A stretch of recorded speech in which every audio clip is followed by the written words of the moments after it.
Make him 10 minutes late. It will cost your company everything. Bobby was a CNC machinist, a good one, and the only one. The company he worked for made an intricate product, and his CNC part was crucial. The rest of the product bolted onto it. The finished product sold for tens of thousands of dollars. It took 3 hours to make this piece. Bobby would make 3 a day. He'd make one in the morning, take his coffee break, then make another, and take his lunch break. That ate up about 75 hours. He'd stay late to make the third part, and make 2 hours odd. His new foreman turned out to be more than a bit of a jerk. He'd try to get Bobby to do other tasks, and Bobby said no, as he needed to monitor the CNC machine during all stages of the cycle. Foreman bitched to the plant manager, who told him to back off and leave Bobby alone. One day there was a bad snowstorm, and Bobby was 10 minutes late. The foreman was there to greet him at the time clock, with a poop-eating grin on his face, holding a demerit slip. Bobby had clocked in a minute late the previous week, and the union rules said that if you were late twice within 14 days you got 20 demerit points. Bobby and foreman got into a bit of an animated conversation, and the union steward came over and said that Bobby had no choice but to take the demerit hit. So Bobby went to work. His shift was 8 a.m. to 4:30 p.m., but he usually stayed until 6:30 to finish the last part. Not today. At 4:30 he shut the machine down and headed for the door.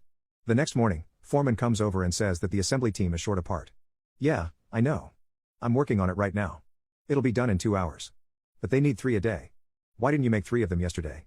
Because my shift is over at 4:30, and I went home. What? You stay every night until the third part is finished. Bobby pulled the demerit slip out of his shirt pocket, looked foreman in the eye, and said, not anymore. Bobby had done the math.